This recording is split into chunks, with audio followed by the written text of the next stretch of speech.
In the beautiful village of Kedi, in the northern part of Nigeria, there lives a young girl called Zina. She is an only child of her parents. Zina has always been chubby since she was a baby, and she got the popular name Fatty from the villagers. Zina has beautiful brown eyes and a round figure, but her weight has always created problems for her since she was a child. Her age mates would bully her and call her all sorts of names just to make her angry and see her react. As a result, Zina always ends up fighting people, but she ends up losing due to her weight. Her age mates would often beat her up and threaten to beat her more if she told her parents. Due to this, Zina lived in fear and she had no friends. One day, she was on her way to the farm to help her parents. The forest birds singing with each step she took, the goats bleating, and the forest path lonely. After walking for a while, she began to hear some faint chuckles and laughter, scared that it may be the forest monsters or mythical creatures said to take people away when they are alone. She increased her pace and walked faster. The chuckles and laughter grew louder, and Zina began to sweat profusely, thinking her head had come.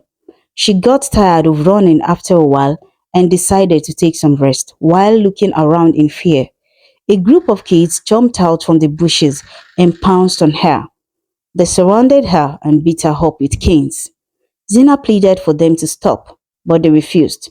She looked at the boys and saw a boy she knew. She had fought with one of them days back and he was injured, so his older brother and his friends were there for revenge. Zina was losing consciousness as the beating intensified. At that moment, Ada, a girl who is known to fight men and win, walked towards them. The boys ran off when they saw her approach. Zina was losing her breath, slipping into oblivion. Ada hit her on the face continuously until she became conscious again. Zina couldn't walk well, so Ada had to help her get back to the village. Zina's wounds were treated by the village nurse. The nurse told Ada that Zina wouldn't have made it if she had not brought her in time. Later, Ada asked Zina why the boys beat her. With a heavy heart and tears streaming down her face, Zina narrated her ordeal in the hands of her peers around the village to Ada. Ada felt so bad to hear all she was been through, and she promised to always be by her side and prevent anyone from bullying her again. Zina was relieved to hear this, happy that all her sufferings would become a thing of the past from that day. Ada is well known for her penchant for defending the weak around Kedi and surrounding villages, and she is feared by even the bravest of men. Zina and Ada soon became very close friends, and nothing could separate them, not even their parents. The duo would do everything together, and they soon became well known around Kedi. One beautiful evening, the village is as calm as though it's aware of the tragedy about to befall its dwellers. It began to rain heavily for hours, and some men, women, and children were swept away by the flood. Zina's parents were not exempted in this tragedy. They were at the farm harvesting their yams when the flood ravaged their farmland. The couple were not spared as the flood swept them off their farmland. Zina was devastated. Her parents were gone and she's alone. But Ada was there all along, and she even told her parents to adopt Zina, and she moved in with the family. The flood continued for days and more people and animals died, and people lost their properties. After 21 days, the rain stopped and the people finally stepped outside their homes. However, Katie was no longer what it used to be. Katie has become as quiet as a graveyard as the villagers mourn. A lot of people has lost their lives and farmlands, and something has to be done to stop the rain and avert such an event in the future.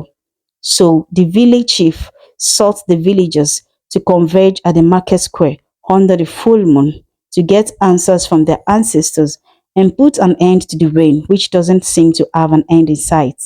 The village priestess Hama was present, with her burning eyes yearning for hope and blessings from the gods. She chanted some incantations and heard the voice of the gods.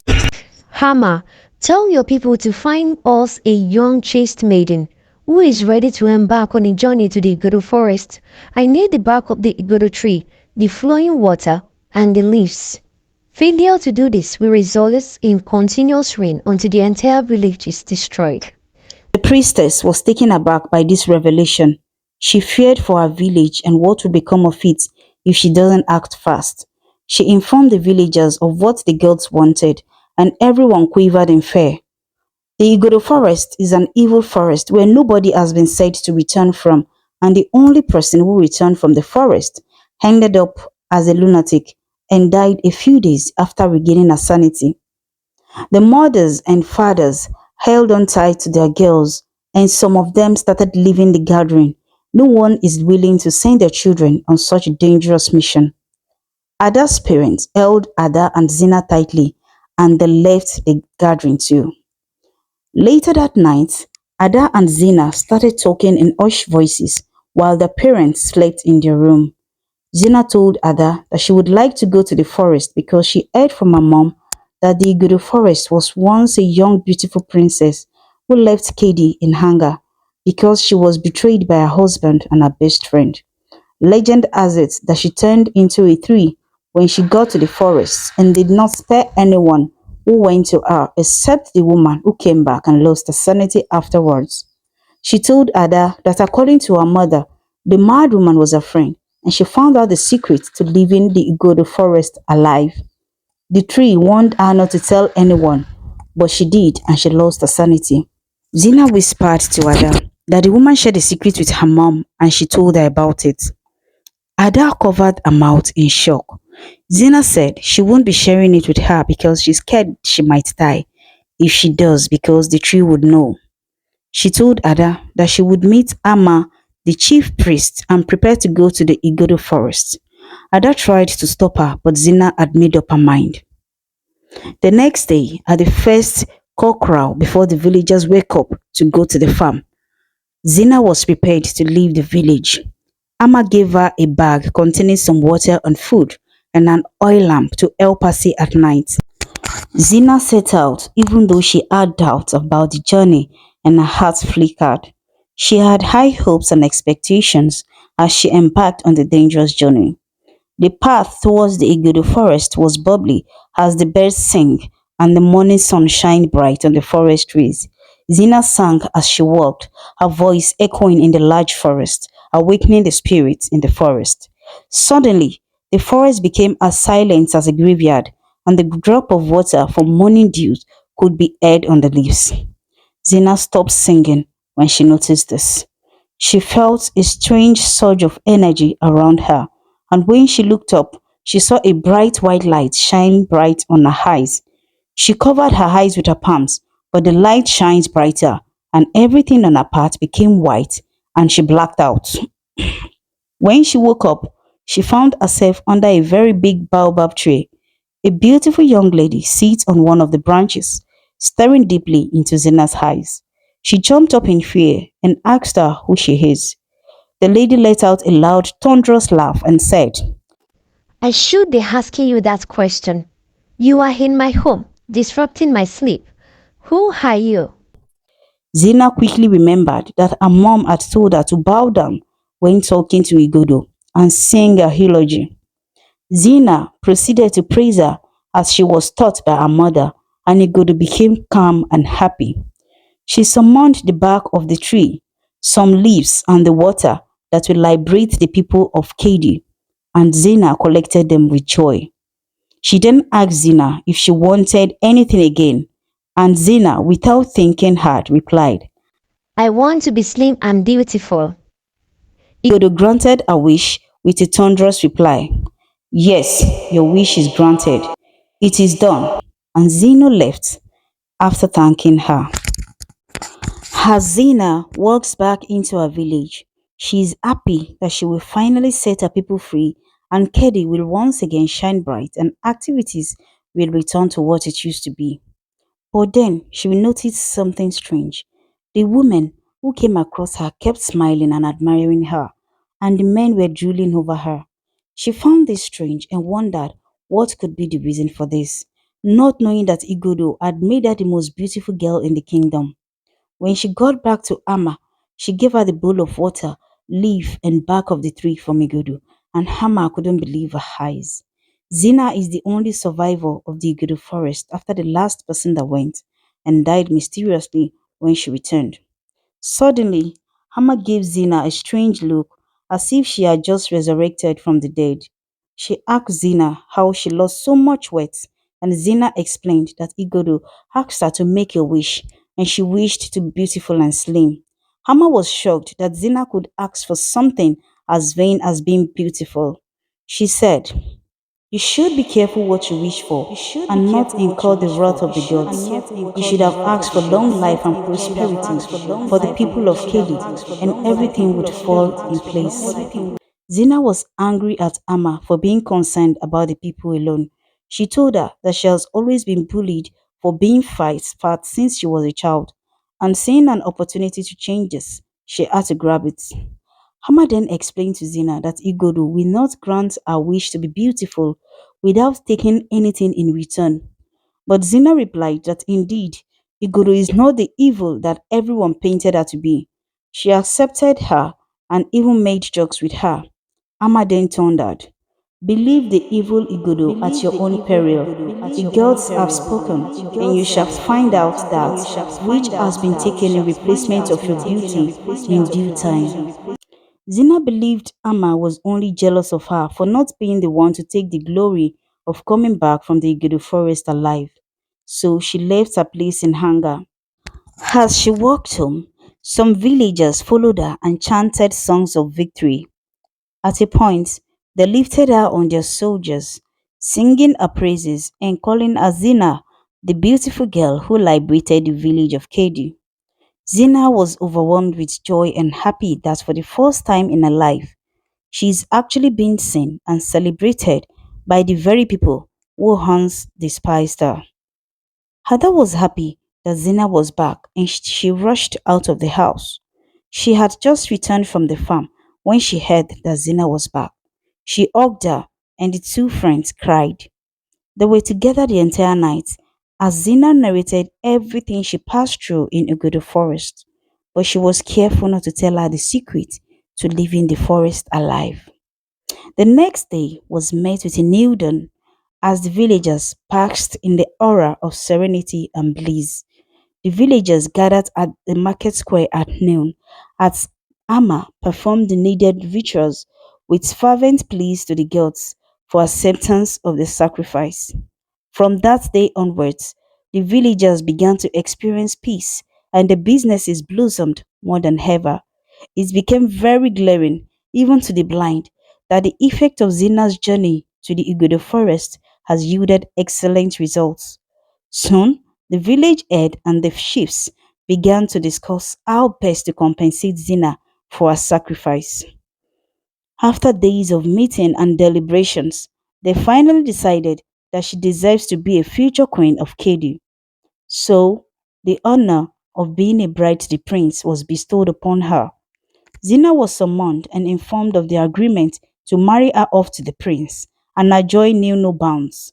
Zina accepted the proposal immediately, and everyone was happy for her.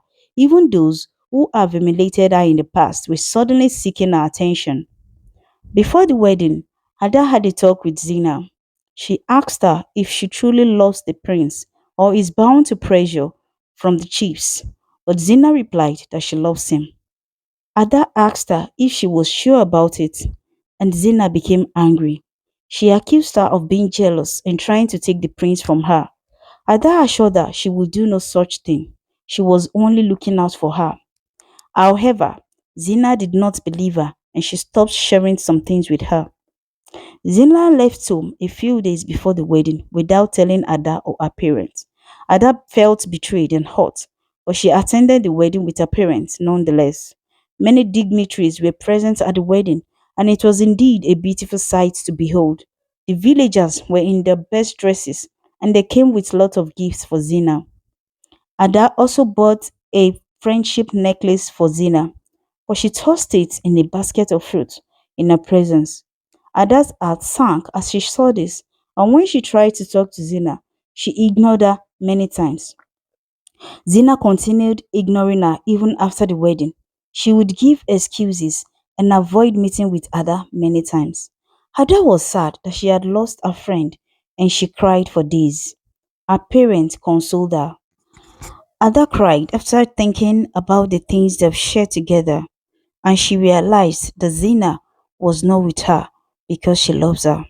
She was there because she could only protect her. Weeks later, Zina is enjoying a marriage and Ada moved on with her life. She left the village to settle in neighboring village so she could forget about Zina. However, 3 years after her marriage, Zina wasn't able to conceive, and the prince and his father are worried. In fact, the entire village began to worry for Zina. One day, she went to Amma to consult the gods and know why she hasn't been able to conceive. After Amma chanted and sang to the gods, she told Zina, "The gods do not lie. I told you, Igodo would never give you anything without taking anything in return. Igodo took your womb in exchange for your beauty." As she spoke, Zina was frozen on a chair, sweating like a chicken about to be slaughtered.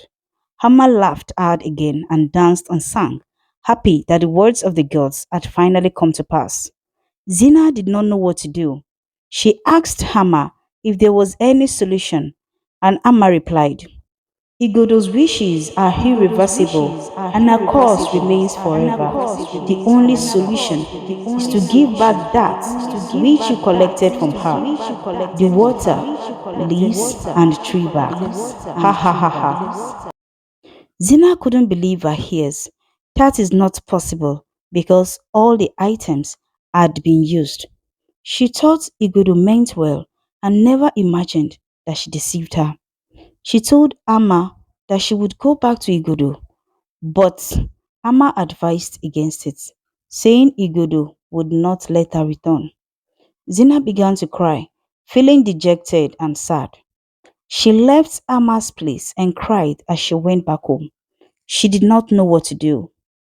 Later that day, the prince found her crying as he tried to get her to tell him why, but she couldn't say anything. She kept it away from the prince until a few nights later. She informed the prince of her inability to conceive, and the prince was very upset. He blamed her for not speaking up on time and wasting his time, but she apologized profusely. She explained that if she hadn't gone to Igodo to help the villagers, she wouldn't have had any issue with childbirth. The prince hissed and left her to sleep alone that night. The prince felt betrayed and he avoided Zina for days. The chief summoned her and asked her if it was true that she can't have children, and she replied yes. The chief screamed and blamed her for allowing the evil Igor to grant her a wish, but she replied that no one told her not to make a wish, and moreover, Igodo herself asked her to make a wish without telling her she would take anything in return. The chiefs blamed her nonetheless, saying she was only asked to get the items and get out of the forest, but she has a hidden agenda. Zina began to cry at this point, and everything left her there. She felt used and betrayed, but the deed had been done. In the days that followed, Zina consulted witches and wizards more powerful than Amma from the neighboring villages, but the answer remains the same. She can't have a child of her own. Igodo is known to grant irreversible wishes, and no one dares go back to seek for reversal. Zena then asked each one of these witches and wizards if any one of them had succeeded in reversing their wishes, but the answer remains the same. Igodo will never reverse wishes. Zena thought about this deeply and she decided that she would go back to Igodo. If she spared her life the first time, who knows, she might spare her life again. She packed some food, water, and other important items to survive the forest, and she set out by morning. She got to the forest and began to sing her eulogy again. After singing for hours, Igodo finally appeared. She roared, "How dare you interrupt my sleep? What do you want this time?" Zina began to plead and ask for forgiveness. She asked that Igodo reverse her wish and she would never bother her again. Igodo's laughter echoed in the forest as the forest birds flew away and the animals cowered in fear. "Your wish is granted, Do not come here ever again, or you will regret it, Igodo said. Zena thanked her and left the forest, happy that her problems were finally over. But when she got home, the prince screamed and hid, surprised that Zena could be that fat in a few days. Zena explained to him that Igodo had finally reversed her wish and she could have children now. However, the prince couldn't bear to move close to her. He stayed away from her and refused to make love to her. When Zena complained, he told her that he got married to a beautiful young girl and not a fat old woman. Zena was heartbroken to hear this and she began to cry. The villagers also did not help. They began to treat her like a leper again. They would cast questionable looks at her as she walked around the village. Everyone avoided her, and some even told her to her face to lose some weight. After a few weeks, the prince got married to another beautiful lady, and Zena was totally abandoned. After months of facing humiliations from the prince and his village, Zena packed her things and left. But she didn't have anywhere to go, so she went back to Ada and her parents. Ada's parents were surprised to see Zena back to her old self. She hugged them and they entertained her. She explained everything that happened and she asked about Ada. They informed her that Ada had gotten married in a faraway village. Zena tried to get her address, but her parents refused to give it to her. Zena felt bad about everything she did to Ada and she regretted her actions. She picked up her things and left Ada's home unsure of where to go. The moral of this story is that we should never abandon the people who were there with us when we needed them most, and that we should always be content with our looks. The people who will love us for who we are will always stay in our lives. Thank you so much for watching. Have a great day. Bye.